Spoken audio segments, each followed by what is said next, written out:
پھر بخاری مسلم میں ایک بڑی حیران کن حدیث ہے، حضرت حذیفہ ابن یمان جو رازدار رسول تھے صلی اللہ علیہ وآلہ وسلم، ان کے بارے میں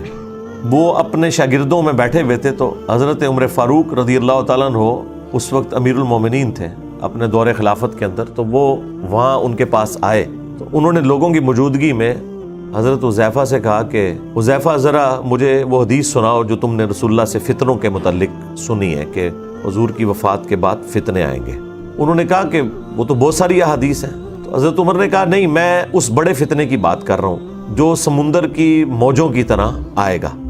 آج کے دور میں آپ سمجھ لیں سونامی کی طرح ایک بڑا فتنہ مسلمانوں کے اوپر نبی الاسلام کے بعد۔ حضرت حذیفہ نے کہا اے امیر المومنین، آپ کو اس فتنے سے کوئی ڈر نہیں ہے، اس لیے آپ تو بے فکر رہیں، آپ کا اس فتنے سے کوئی لینا دینا نہیں، آپ اس فتنے میں مبتلا نہیں ہوں گے۔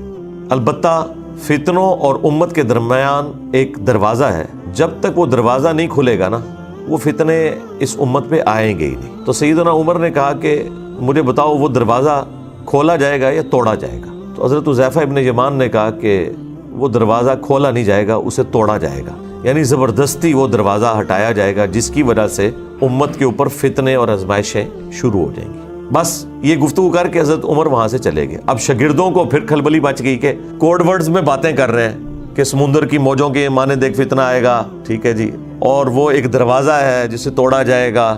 کھولا نہیں جائے گا۔ تو obvious ہے کہ جو پاس لوگ بیٹھے تھے انہوں نے کہا حضرت یہ آپ لوگ آپس میں جو معرفت کی باتیں کر رہے ہیں یہ ہمیں بھی ذرا بتائیں کہ یہ کیا باتیں آپ آپس میں کر رہے ہیں۔ تو بخاری مسلم میں الفاظ ہیں، حضرت حذیفہ ابن یمان کہتے ہیں کہ حضرت عمر تو ویسے ہی مجھ سے پوچھ رہے تھے، وہ مجھ سے بہتر جانتے ہیں اس حدیث کے متعلق، اور وہ جو دروازہ ہے نا جسے توڑا جائے گا وہ خود حضرت عمر تھے جنہیں قتل کر دیا جائے گا اور اس امت کے اوپر فتنے شروع ہو جائیں گے۔ یہ حدیث بخاری مسلم کی بالکل واضح ثبوت ہے کہ اس امت پہ جو فتنے ہیں ان کا آغاز سیدنا عمر کی شہادت سے ہوا، یعنی حضرت عمر کے مبارک دور تک مینجمنٹ اتنی سٹرونگ تھی کہ کہیں سے فتنہ داخل نہیں ہو سکا، اور حضرت عمر کی شہادت کے بعد امت میں فتنے شروع ہو گئے۔ اس لیے وہ مولانا اسحاق صاحب صحیح فرمایا کرتے تھے رحمہ اللہ تعالی کہ حضرت ابو بکر اور عمر کی جو خلافتیں ہیں یہ خلافت محفوظہ ہے، یعنی اسپیشل پروٹیکشن ہے اللہ تعالیٰ کی طرف سے، اور حضرت عثمان اور حضرت علی کی جو خلافتیں ہیں یہ خلافت مفتونہ ہے، یعنی فتنوں کا دور ہے، یعنی خلیفہ برے نہیں تھے لیکن بہرحال زمانے میں ایسا تغیر لوگوں کے اعتبار سے آ گیا کہ وہ خلافت مفتونہ بن گئی، فتنوں کا دور بن گیا۔ اب آپ دیکھیں کتنا بڑا ظلم ہے، جو لوگ بھی اس ٹاپک کے اوپر بولتے ہیں نا، چونکہ انہوں نے بنو امیہ کا دفاع کرنا ہوتا ہے، تو آپ دیکھیں گے یہ جتنے بنو امیہ کی چاکری کرنے والے لوگ ہیں، خواہ وہ مکاری سے کر رہے ہوں جس طرح علماء دیوبند ہیں، علماء وہابیہ ہیں اہل حدیث، یا علماء بریلویہ، چاہے اپنے بھول پان میں کر رہے ہوں جس طرح کے ڈاکٹر اسرار صاحب، یہ دونوں بنو امیہ پہ پردہ ڈالنے کے لیے ہمیشہ کہتے ہیں کہ مسلمانوں پہ فتنوں کا آغاز حضرت عثمان کی شہادت تھی، تاکہ وہ کربلا کا رخ کسی اور طرف موڑ دیں۔ کربلا کے پیرلل میں انہوں نے حضرت عثمان غنی کو کھڑا کیا ہوا ہے۔ سیدنا عثمان کی شہادت یقیناً مظلومانہ ہے۔ ہم اگر حضرت عثمان غنی رضی اللہ تعالیٰ عنہ کو مظلوم تصور نہ کریں، خلیفہ راشد تصور نہ کریں، تو ہمارا حضرت علی کے حق میں مقدمہ ویسے ہی ختم ہو جائے گا، کیونکہ حضرت علی کو ہم چوتھا خلیفہ راشد جب ہی مانتے ہیں جب ہم تیسرا خلیفہ راشد سیدنا عثمان کو مانیں گے، لہٰذا ہمیں تو کوئی کلیریفیکیشن دینے کی ضرورت ہی نہیں ہے، ہم تو چاروں خلفاء کو مانتے ہیں، اور ہم رسول اللہ کی اس حدیث کو بالکل اس پہ غیبی ایمان رکھتے ہیں جو آپ نے فرمایا تھا ابو داؤد اور ترمذی میں کہ میرے بعد جو کوئی بھی زندہ رہا وہ بہت اختلاف دیکھے گا، اس اختلاف کے دور کے اندر علیکم بسنتی و سنت الخلفاء الراشدین المہدیین، تم میری سنت اور میرے خلفاء راشدین کی سنت کو مضبوطی سے پکڑ لینا اپنی داڑھوں سے، اور دین میں نئی نئی بدعتوں سے بچنا۔ یہ بدعتیں گمراہیاں ہیں اور یہ گمراہیاں جہنم میں لے جانے والی ہیں۔ اب نبی الاسلام نے خلفاء راشدین کے جو مخالفین ہیں یا ان کے دور کے اندر جو ان کی مخالفت پہ کھڑے ہونے والے لوگ ہیں، بشرطے کہ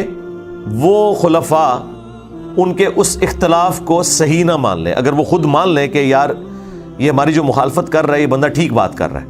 وہ تو الگ بات، لیکن جہاں پہ خلفاء کی جنگیں آ جائیں یا مخالفت اس لیول پہ آ جائے وہ پھر معاملہ الگ ہے۔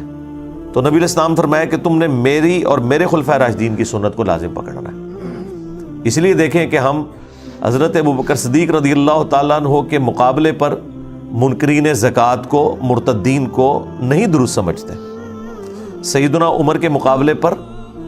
رومنز اور پرشینز کو نہیں درست سمجھتے، سیدنا عثمان کے مقابلے پر بلوائیوں کو، جن میں سے اکثر صحابہ ہی تھے، ان کی اس ایکٹیویٹی کو جو انہوں نے حضرت عثمان کو شہید کر دیا۔ اب بیچ میں ظاہر ہے کہ وہ اسپیسیفکلی بندہ کون ہے وہ تو بے نظیر کے قاتلوں کا بھی نہیں پتہ چلا، جبکہ اتنے کیمرے موجود ہیں، تو اس وقت تو کوئی کیمرے بھی نہیں تھے، نہ علم غیب اس زمانے میں ہوتا تھا، یہ تو بعد میں دریافت ہوا ہے نا۔ تو لیکن ان کی وہ ایکٹیویٹی کہ حضرت عثمان کی شہادت تک پہنچی، اس میں ہم حضرت عثمان کے مخالفین کو اس ایکٹیویٹی میں غلطی پر مانتے ہیں،